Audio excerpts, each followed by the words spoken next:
Good evening, everyone, and welcome to the Fix Ops Roundtable After Dark show. My name is Vanessa Collins, and I am joined by the amazing Ted Ings, my peer at Northwood University, Katrina Ness, and the CEO of CallRevu, Ben Chodor. Welcome, everybody. Welcome, Vanessa. Welcome, Katrina. Ben, nice to meet you. Nice to meet you, Ted, Vanessa, and Katrina. Fantastic. So we've heard a lot of great things about you, Ben. And Really? of course, Have our you really audience heard? knows CallRevu pretty well. And we want to find out a whole lot more tonight. So appreciate everybody being here. It is hard to believe that we are, Katrina, just a week away from the big 4-day event coming up next Monday. And here it is, Automotive Avengers. Starting on Monday, the 13th, through Thursday, the 16th. We're up at 9 a.m. Eastern time, and you can see Ed Roberts is on there, Sarah Van Tyne, Tully. We have a whole lot of automotive folks, Ben, coming, and a lot of interesting topics, and probably none more interesting than what we're going to talk about tonight, which is the phones. And Ben, you, of course, as well. So. Thank you. And I'm going to be there, Ted. I'm going to be watching virtually. I'm very excited for it. I love the one you did in September. Cannot wait for this one. Well, thank you so much. All right. So, Ben, a lot of us know CallRevu. We've had a lot of dealers on the last couple of years from CallRevu. Great dealers. You've got a great team there, a lot of people out in the field. You're supporting a lot of dealers using your technology. First of all, tell us about you. Because I know your background is not necessarily automotive, but you're not new to business by any stretch. I am not new to business. I have always been a car lover, passionate leader of organizations, all about people, all about customer and building customer intimacy, and I'm about technology. So as long as it's about empowering teams, there's a technology element, a SaaS element to it, and an opportunity to engage and enhance the customer experience. It's the type of business I want to be in. Been a serial entrepreneur, started my own company, sold my own company in digital media, have had some success in digital health. And then most recently, I was running one of the largest digital media, PR, IR, and streaming companies in the world called Notified. And then I had left and was looking for my next opportunity. Thought I was just going to sit on a bunch of boards and do some consulting for a while. Had the itch to operate again. Had a relationship with a private equity firm called Sarant, who owns CallRevu. They were looking for a leader that was passionate about building culture, about growing technology, and building a stronger relationship with customers. And it just fit in my sweet spot. It was like kind of like this perfect alignment, what I was looking for, what they were looking for. And one of the best parts for me is an incredible organization. Some of the greatest dealerships and OEMs they already work with, great technology, cutting edge AI technology, incredible accuracy. Again, everything's about the phone, whether it's a text or an email or a call, and it's in our name, CallRevu. But the best part was getting to know the team. Incredible technologists, incredible sales support. I think we have the best technology in the space, but what I love most is I think we have this great service. We only play in the automotive space. Was originally created out of a dealership in Maryland who had a need. So he built the first version of the technology. And 13 plus years later, we sort of think we perfected the formula. And, you know, not only on the call side, with the sales side, but our service vision product, which recently we launched, the newest version of it, just really helps the fixed ops industry. And just helping you build better relationships with customers. So I'm actually in the best place. And for my less than 90 days here, I've already been to 2 conferences, have attended yours virtually, attending yours next week. Cannot wait for Vegas in 2024. But as I got to meet a lot of customers and a lot of industry people like you, I'm falling more and more in love with the space and the opportunity. And I'm falling more and more in love with our technology. So if I can just do a quick follow-up, I know you're in the New York area like I am, but I also heard from somebody that we know mutually that you're also an athlete as well, Ben. Tell us a little bit about that if you don't mind. I don't know if I'd call it an athlete. I've been training for a triathlon. Okay. Had the idea. I think you got to be an athlete to do that. Yeah. Well, first of all, I have this problem. I wake up at 4:30 every morning, between 4:30 and 4:45. And if I don't work out during the day, when I first start the day, then it's the only time that really belongs to me, and it sets me up for the rest of the day. So always did boxing, always did yoga, and always ran. But then I always wanted to do this triathlon, and I started training for it and swimming 3 or 4 days a week, still running, still lifting and biking. And it's just a passion. It helps me get through the day. And I recommend for anyone, just find that hour or 2 hours in the morning that's yours as early as it can be. It just sets you up for success the rest of the day. That's amazing. I love that. Michelle's in the chat right now. So I'm sorry. All right, go ahead. I can barely wake up for my 9 a.m. So that's amazing. You got to do it. I mean, but also at this point, you're in school. When you get out there in the real world, you're in the real world. But when you get out there, you realize, like, anytime I've ever said in my life, you know what, I'm going to work out after work, or at lunch, I'll go work out. Life gets in the way, business gets in the way, family gets in the way, kids, well, they don't get in the way, but it's next. You have different opportunities. The only time that truly belongs to you is like before 8 a.m. in the morning. That's your time. It used to be, it belonged to you when you got on a plane, if you traveled, but now we have internet on a plane, and it's the only thing that's the most stressful thing in the world is when you get on a plane and there is no internet. Isn't that amazing? All right, Katrina, go ahead. So tell us a little bit more in depth about what CallReview does. All right. So if you look at CallReview, we have the ability to take in every single call that comes into your dealership, inbound, outbound, right? Service department, sales department. And we, through AI, we transcribe it instantly, give you call sentiment, give you call reactions, let you know if someone's in the mood of buying, someone's in the mood of asking questions, and help you make those decisions, right? Help you sell more cars, help you engage more with the customer. And if it's on the service side, allow you to talk to them, know what they're asking for, and potentially even upsell them, right? Or give them more information. So it's all about the engagement from the call, because every call that comes in is the most important call, right? Because if we're calling in, we want something. So here's your opportunity. Engage with me. Let us give you the tools. We'll give you alerts, we'll give you what you need to work on if you're a salesperson. We'll give you all the tools you need to move forward. That's what's amazing about the technology. So we're giving you actionable insights, data, really great data, so you can help make decisions on your dealership. Yeah, so I'm sure a lot of the new progression with all this new AI has really helped your company as well. Oh, we are more and more every single day. It's about AI.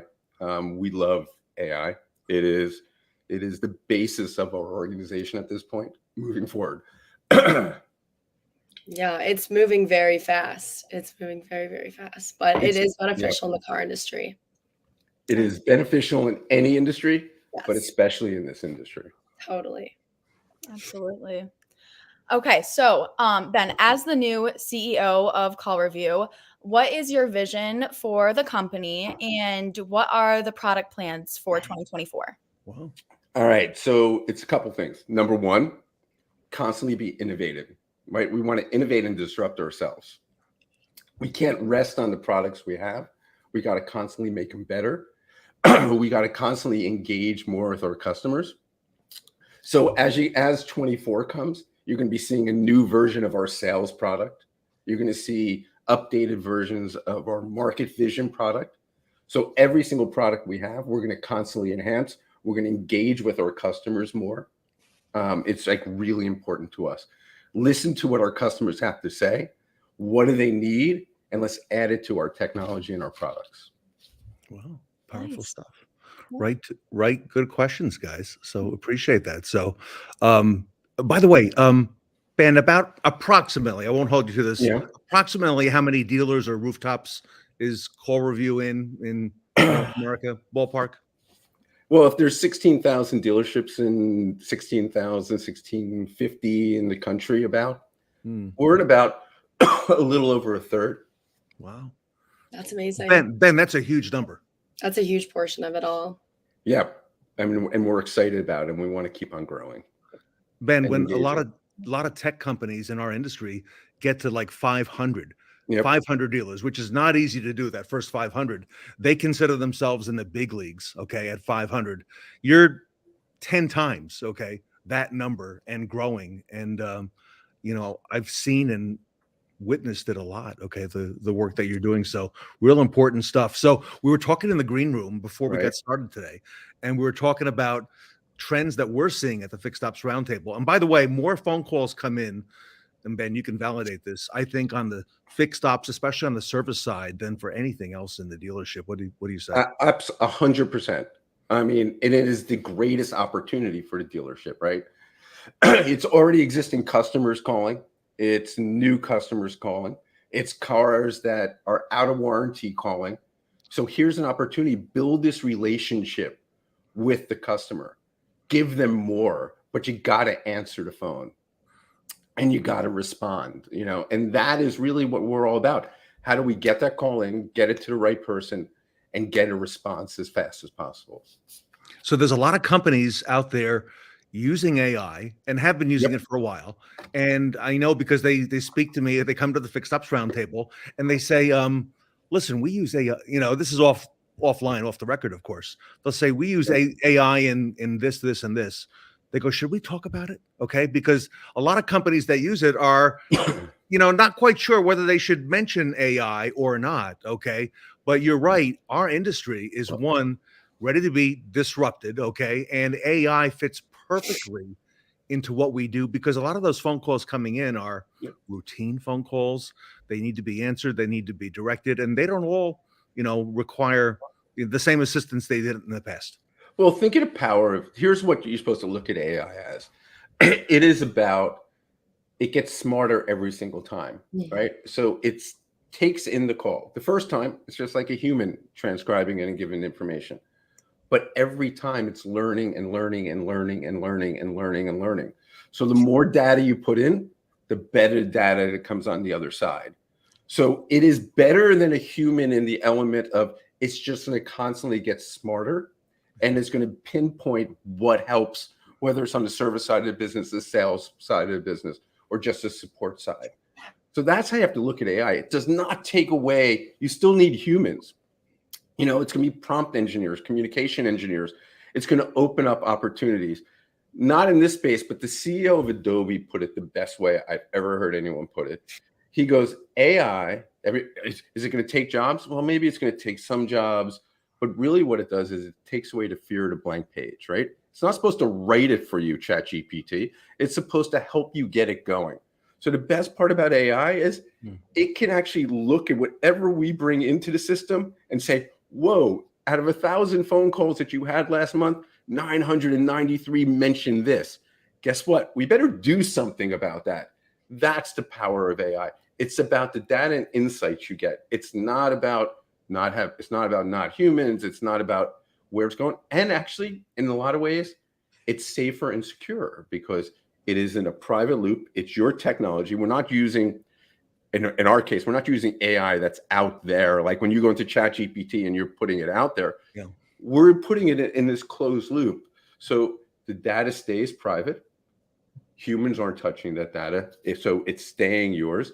And to be able to give that blind data back, just the percentages and how it works, it's mind-boggling. And we're only like in the first inning, right? Imagine how amazing it's going to be in 6 months, 9 months, 12 months from now. It's going to constantly get better. But as as I mentioned at the very top of this, one of my favorite parts about CallReview is we have the best service team, I think, in the world, right? They care more about clients. They all love auto. Our account managers live for their customers. So if you take our service teams and our account managers, and then you tie it in with technology, you have a combination that you can't beat. I love it. A quick follow-up for you. We're seeing AI in a couple areas outside of the phones. One of them is warranty processing Yep. for the dealer. Another one is recalls. Okay, automating those recall campaigns, and that kind of ties into some of the things happening with the business development center and the phones and so on. But is there any specific technology you think that dealers should be aware of? And as a follow-up, any trends that dealers should consider as it relates to? Well, I mean, obviously, I think all of CallReview services you should look at, especially even when you go into our market vision product too, because then it takes everything from the service side and the sales side, puts it together and puts it in dashboards.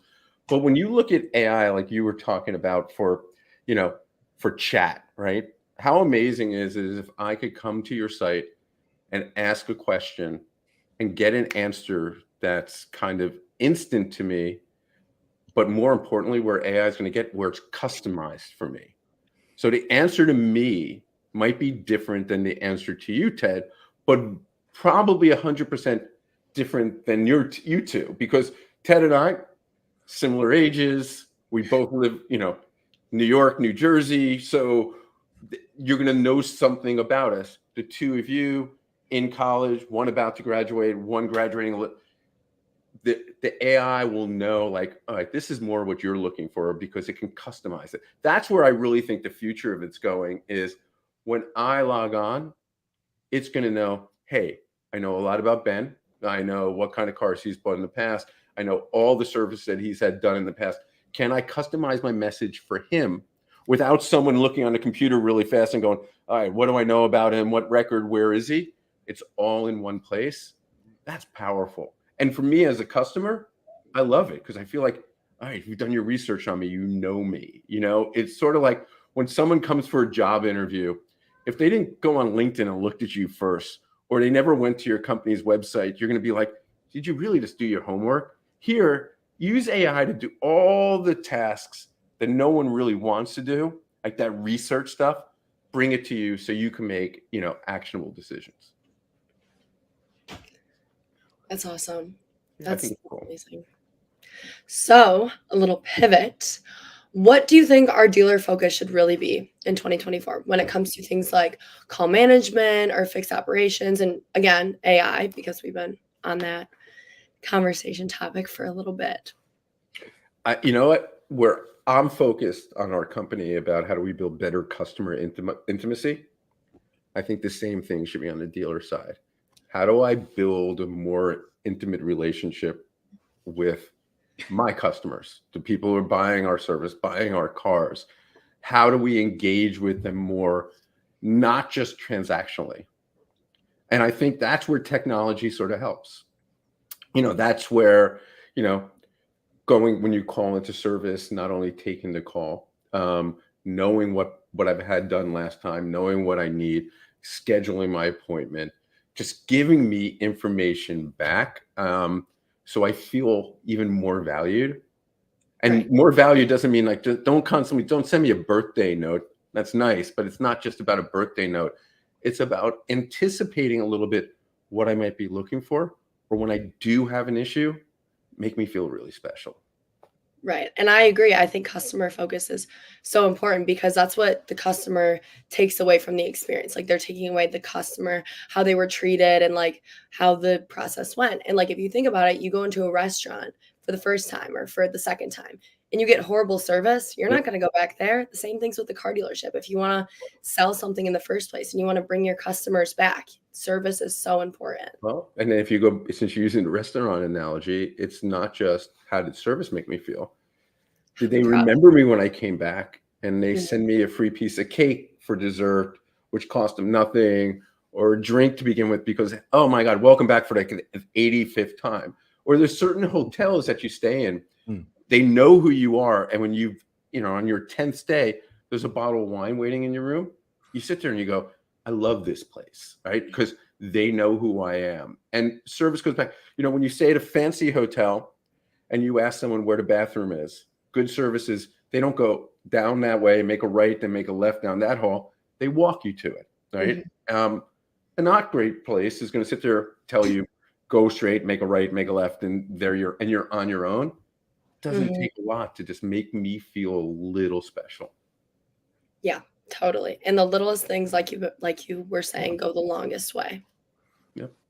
Absolutely. And it's even inside in the company, right? Like, to our employees, saying thank you, acknowledging when someone internally does something. That, to me, one of the best parts about running a company is, can I empower my employees or the team to make decisions? And will that help them treat our customers better and move the ball forward? I used to have a COO who taught me, I used to think it was all about customer, and then employees. And he taught me, no, if you treat your employees really well and empower them, you never have to worry about your customers, because they're going to worry about your customers because they're going to feel so vested in the organization. And that's what we need to do. If I can real quick, a lot of folks in the chat tonight. I don't know if you know this fellow here, Jeffrey Bogaski. He's the chief revenue officer of a company called Affinitive. And he, and actually a number of people who are on here tonight, have been involved in some panel discussions on AI. And Jeff, I think you're right. Ben points out some great pros to AI, a lot of which we need to hear. Okay. So Absolutely. Ben, I think it's real powerful stuff. And I think Dan Stockel is right. I think we found another company to lend a hand to Northwood. So I'm liking that a whole lot. We'd love to help at Northwood. I think it's amazing. I mean, the best part about the pre-show, Ted, was great having a conversation with you, but you too. I mean, like, how much you've accomplished in your years there and your passion for the auto business. It's just amazing. It's so encouraging. Yeah, we really get a hands-on experience here at Northwood, and it's so amazing because we're learning about the dealership world. I'm in a fixed operations class right now. I've talked about this many times on this After Dark show, but we're writing a service plan, and so we do automotive stuff. Like, it's not like we just graduate college and it's like, I want to work at a dealership, I want to work for an OEM, and I don't really know anything about it. Like, I don't really have any experience. Like, no, we learn about this in class, and we get pushed to have internships and gain knowledge and experience in and out of the classroom. But look what you two are doing. Like, the composure that the two of you have on a show like this, on a broadcast. It's not every 20 some odd year old kid could actually get on a call and run After Dark. You guys, like, you would think you've been doing it for like 10 years. Like, that's how much composure you have. And, as a father of boy-girl twins, all you think about is, what are they going to do when they get to that age? And both my kids have done pretty successful things. It's the composure they have, the composure that you two have. That's, like, to me, one of the best parts about this whole podcast or this whole broadcast is just listening to the two of you and just how smart and fast and composed you have, both are.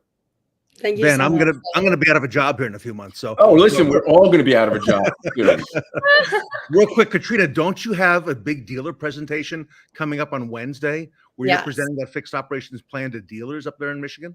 So yeah, in my class, we work with Mike Stoll, who is at CDK Global. So he comes in every Wednesday, and he's been not really guiding us. He kind of just threw this at us, and we've been figuring it out. He's been critiquing us and really pushing us. It's been amazing. But this Wednesday, 2 dealer groups are coming in, and we're going to present our service plan to them and see how it compares to what they do and if they learn anything from it. We did a lot of customer focus on it and then also dealer focus. So it's beneficial to both parties. But I'm so excited. Do you get nervous? Do you get more nervous doing something like this, speaking to like a boardroom of people, or if you had to speak on a stage in front of 1,000 people? What would make you more nervous? Probably in front of like 1,000 people. But when I'm here, I feel amazing. When I'm up with a group, because it's like a group presentation, I love working in groups. I love presenting in groups. I'm not as nervous because I'm like, there's people next to me doing the same thing. So definitely public, like, speaking up on stage alone. But I always say this. I love, love, love to sign up for public speaking. I'll be the first to raise my hand. I want to do this. I want to speak. I want to present this person. But then I get there and I'm like, I'm nervous. Why did I do this? But I don't know. I like the anxiety thrill, I guess. But You I got just, to be nervous. Everyone yeah, gets nervous. everyone I gets still get nervous. I'm sure Ted still gets nervous when he speaks. I mean, you have to. If you don't, then you're just going through the motions. Yeah. It means you're alive if you have a little nerves. Yeah. Absolutely. Okay, so we do have one more question. How has CallReview technology impacted fixed operations? I think with our Service Vision Pro launch, which on your program next week, you're going to hear Scott, our VP of product, talk about how we've enhanced it. I think it's more about, think about the ability of now when you call into the service department that since we're taking that call in and giving actionable data back, that can we help you maybe offer other services? Can we help you solve their problem faster? Will we get you to respond faster? Will we get you to respond, appropriately, right? Like, what do I need? Will there be good follow-up?